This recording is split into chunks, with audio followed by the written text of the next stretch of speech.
Hi everyone, it's Nicole here today with some stenciled setback die cut scene cards. This is a little bit different than normal die cutting of images. I'm going to die cut the shape or shapes from my stenciled background and kind of frame up the stenciled background and die cut that shape from not only the stencil but the background, and then stamp that image in the little opening frame that creates. Just a little bit different way to create or add your images to a card. Really kind of fun, frames them up really nice. You could even pop up your panel with foam adhesive if you want to. We're going to start with these awesome new stencils from Heffy Doodle.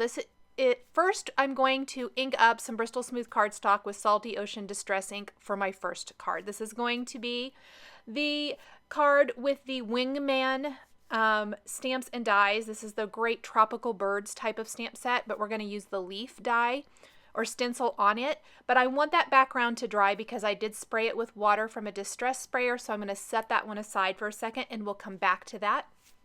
Next, I've got the Bubble Waves stencil, and I'm being pretty generous with my ink here, kind of pouncing it on before I get a little bit more aggressive with rubbing it on. Again, Bristol Smooth cardstock is what I'm using for my background. You get fantastic blended results with Distress or ink or Distress Oxide ink. I am using Distress Oxide inks here with my stencil, and I'm applying Blueprint Sketch, Shaded Lilac, and Salty Ocean to my stencil, completely covering this panel. I want to mention that I did start with A2 sized pieces of cardstock. These are going to be trimmed down to, I believe, 3 3/4 by 5, I want to say, inches maybe. No, that's wrong. Maybe by 4 3/4. I will have the specific measurements added here in a little bit. I'll go back and do that after I've got my voiceover done so that you know. Once I have that ink applied, I am going to go in and then lightly with my inking tools without adding more ink, go over them to fill in any of the white areas with the ink. Get a nice blend this way as well. Then I'm going to spray this with water from a distress sprayer and blot this dry too. And that just adds a little additional distressing as well as a little bit more of that water bubble type of look. Now let's clean up our craft mat so we don't have any cross-contamination of colors, and let's stencil that awesome tropical leaves type of background. This stencil is called Unbeleafable, which I think is super cute and clever. And it's going to create these awesome leaves all over.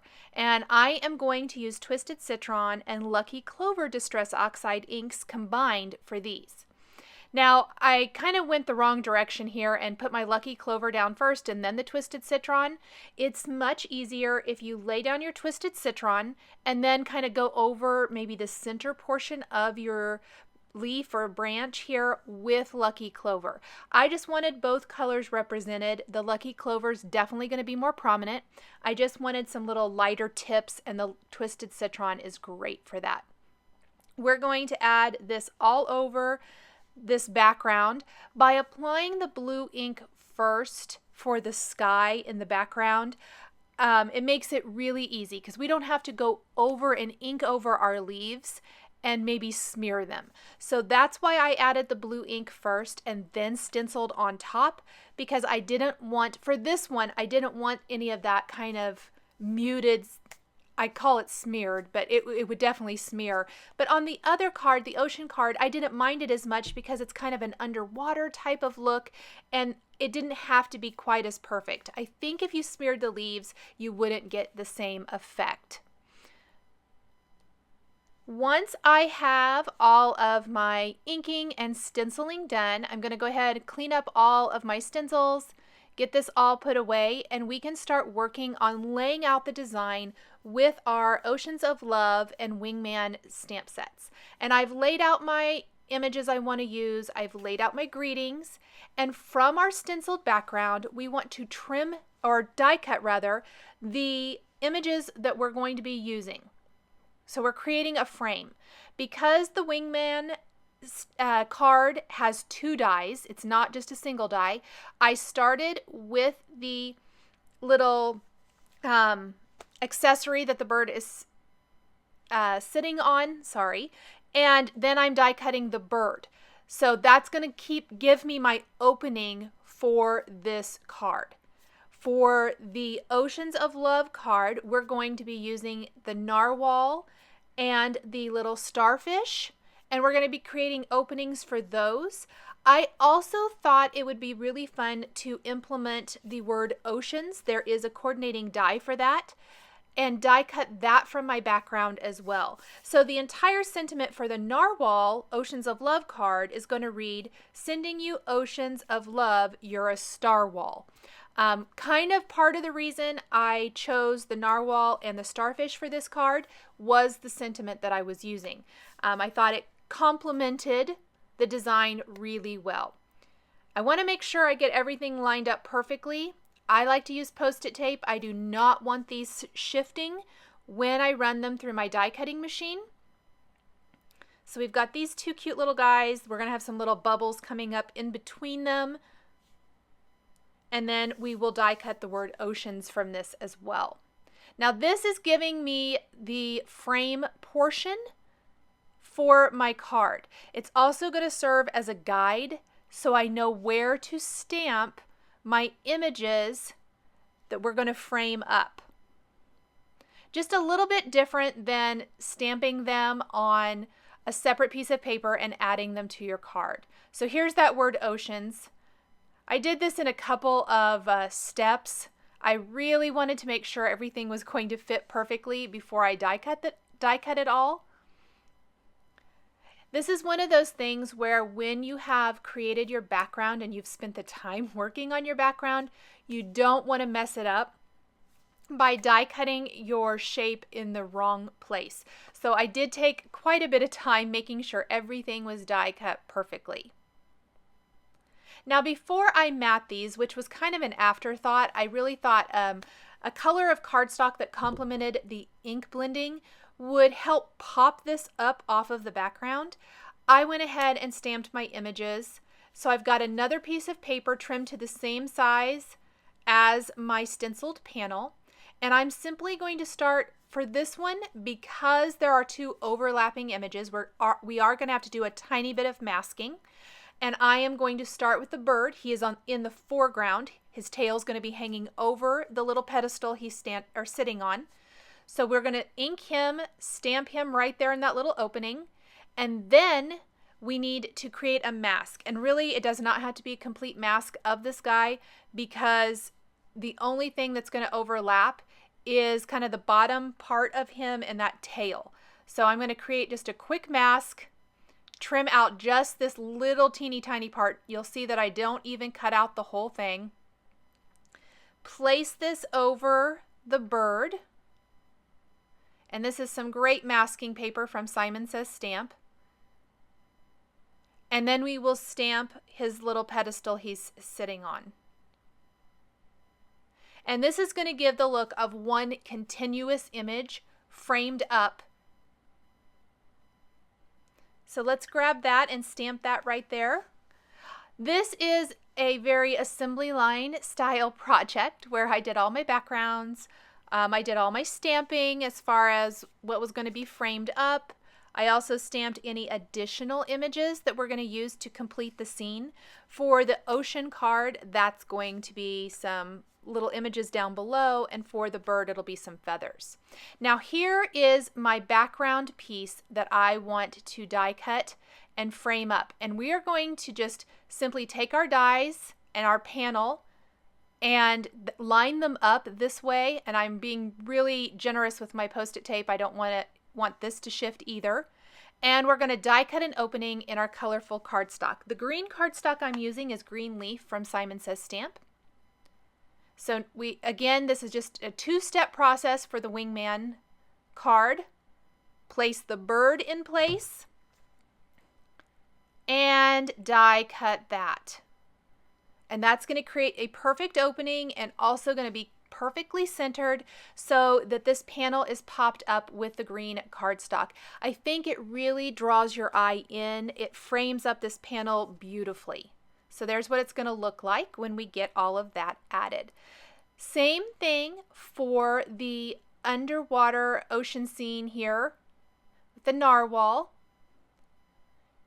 We'll go ahead and stamp these images first, and then we will die cut the openings for the matted panel. This one is a little bit easier, no masking required because I didn't overlap anything. So we're going to stamp the narwhal and the starfish first. And I did not get a very good stamped image that first time, so we're going to go ahead and do that again. And then we're going to take the word oceans, and instead of stamping this in black, I thought it would be pretty to stamp it in the color where that matches the background colors. So in this instance, it's kind of in between the blueprint sketch and shaded lilac, but I did blueprint sketch because I think it shows up better. And so it's going to be in that awesome blueprint sketch Distress Oxide ink. And I think that complements the card beautifully, especially because the rest of the sentiment strips are going to be stamped on some blue violet cardstock from Simon Says Stamp, just like the mat is for this particular image or for this card. So there are some little bubbles that are going to be coming up from in between the narwhal and starfish. We want to take our purple blue violet mat, and this is, I think, again, complements the colors of the background beautifully and really helps make it pop. I want to center this. I want to add my Post-it tape to hold everything in place. We are going to pop our dies now right back into where we've already die cut. This is going to give us perfect placement. We're going to do all three. Die cut these all at once. It probably would stay put since it's popped in place, but I like the Post-it tape just to kind of be a little safety thing. Run that through, and that's going to give us all of our little openings for the second card. I generally do not reuse my Post-it tape if it's covered Distress ink, Distress Oxide ink, or Zig Clean Color Real Brush markers because it tends to pick up some of the color from the background and you don't want that to transfer to another project. I know I mention a lot that I do reuse my ink, or not my ink, my Post-it tape, sorry. And this is one instance where I generally don't unless it hasn't had any transfer. Now I'm taking scraps of that blue violet and also green leaf cardstock, and I am just going to stamp the remaining phrases from the Oceans of Love and Wingman stamp sets that I'm using on my cards. I'm stamping this with clear embossing ink and then sprinkling on white embossing powder and heat setting that. And then I'll be trimming these into thin little strips to add to my card with foam adhesive. I know you guys probably have seen me use and do this technique with black cardstock a lot. For these cards, I thought pulling that cardstock matte color into the card, stamping my sentiments on these instead would just really complement the design a lot better, and I'm so glad I did. I'm looking forward to doing this more with colorful cardstock in the future. Now it's time to color. I did all of my coloring at once. We are going to do our background panels and any of the accessory images. I started to mention those earlier. We've got some kind of seaweed, some little rocks that we're going to use for the ocean card, and then a scattering of feathers for the Wingman card. We are coloring in the narwhal. I've listed the colors there at the top of the screen. I'm using some cool grays. I want to talk about that just a tiny bit because if you follow me and watch me color critters at all, you know I usually use warm gray markers. I didn't today. I think the cool grays have more of a purple blue undertone rather than a more neutral browns kind of undertone that the warm grays do. And I thought the cool grays complemented the Distress Oxide ink colors much better. So that's kind of why I chose those today. I used some blue violets for his horn and then some yellow reds for the starfish. Let's hop over to our bird. I really couldn't figure out what colors I wanted to do here. There are so many gorgeous tropical birds out there.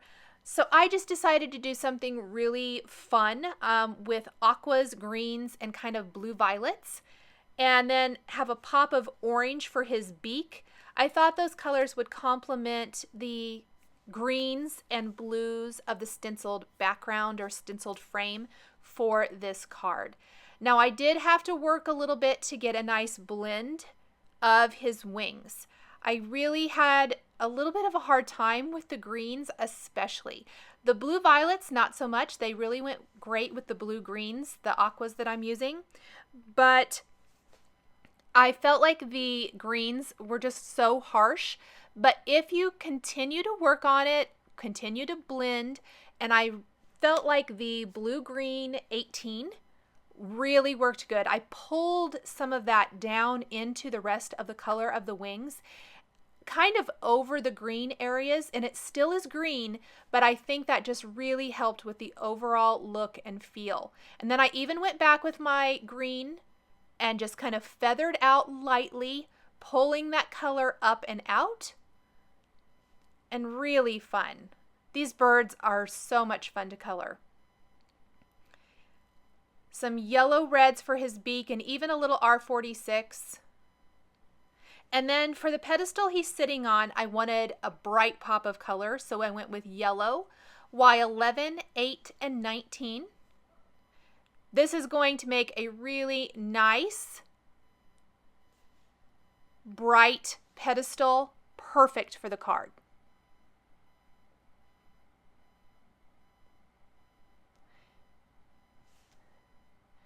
Then we have just the few accessories to color, so let's grab those real quick. Again, feathers, I wanted them to match the feathers of the bird. I want almost like he had lost a few feathers and they're falling down. So same colors, same process. Pulling the blue-green out into the greens and almost down to the blue violets. And just working those colors till I get a nice transition of all three.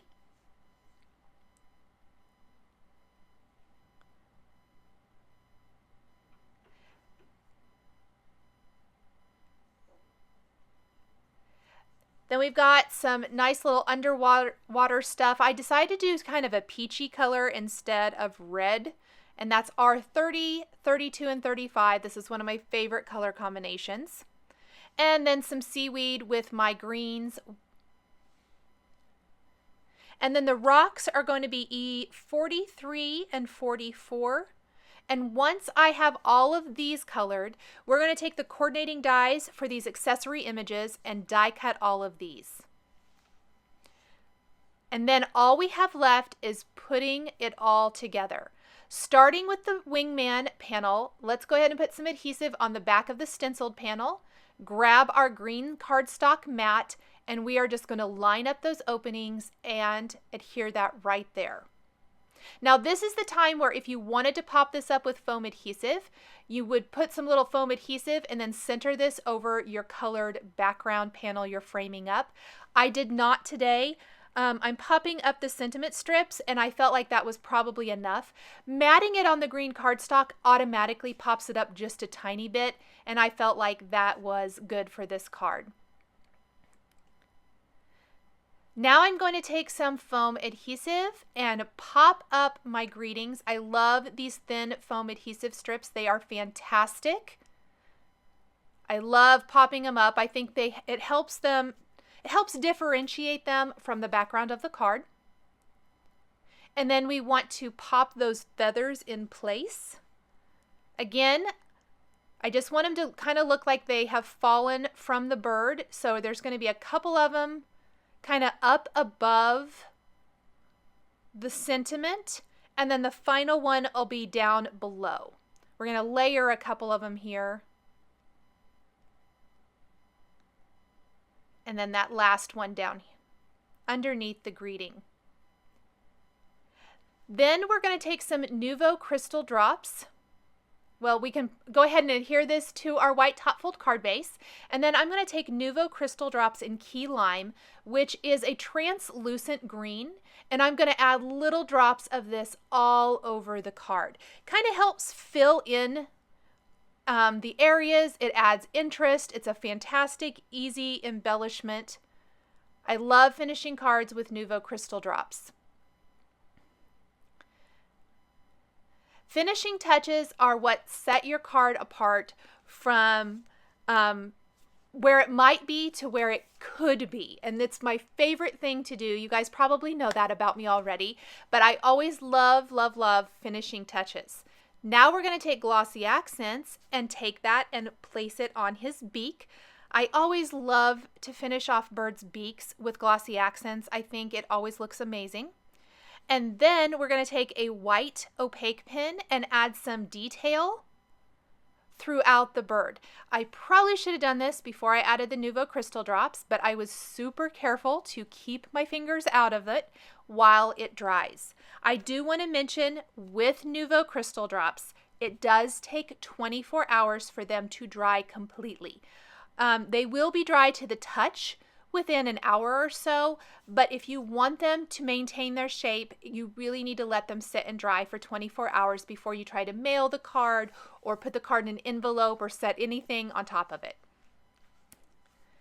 So let's go ahead and put the other one together. Again, placing our adhesive on the back of our stenciled panel and matting it on the cardstock panel, just lining up those openings. They are perfect because we tape them in place and die cut them. We'll center our images and greeting there in the openings. We're going to glue our little accessory images along the bottom edge of the card. This helps round out the design so much. Now, I was going to group them together. I have a tendency to love to group, and I got to thinking I have quite a few more greetings on this card, so I need to make sure there's going to be enough room for them before I attach everything. So I went ahead, trimmed my greetings into my little 3 separate strips, so it will read, "Sending you oceans of love, you're a star wall." And just like our Wingman card, we're going to pop up each of these little strips with foam adhesive. "Sending you" is up above, overlapping the narwhal tail, and then "of love" and "you're a star wall" will all be down below the word oceans. And from here, then it really looks better to have a couple images, I think, over on the right or left, whichever you want to do, and then kind of frame it up along the bottom. That's what I was going for here. Now we want to add finishing touches again. This time I did go ahead and do my white pen detail before adding glossy accents. Instead of Nuvo crystal drops, which you definitely could use here if you wanted to, I'm going to use glossy accents to create bubbles and also embellish bubbles. Starting with the bubbles that we stamped, we'll add some glossy accents to those. Then the bubble kind of design in the background, I think it would look great with glossy accents as well. So we want to add some glossy accents to the center of some of these. Even some of the larger ones look awesome with some glossy accents, and you can add additional bubbles throughout if you think it needs to be a little bit more balanced. If you wanted your bubbles to show up a little bit more, you could use a glittery Nuvo crystal drop, white Nuvo crystal drop, purple, blue, anything you want to use here, and it won't be quite as opaque, or not opaque, translucent as the glossy accents is, because it's definitely, the glossy accents is going to pick up the color of the background, and it's just going to create these glossy bubbles once dry.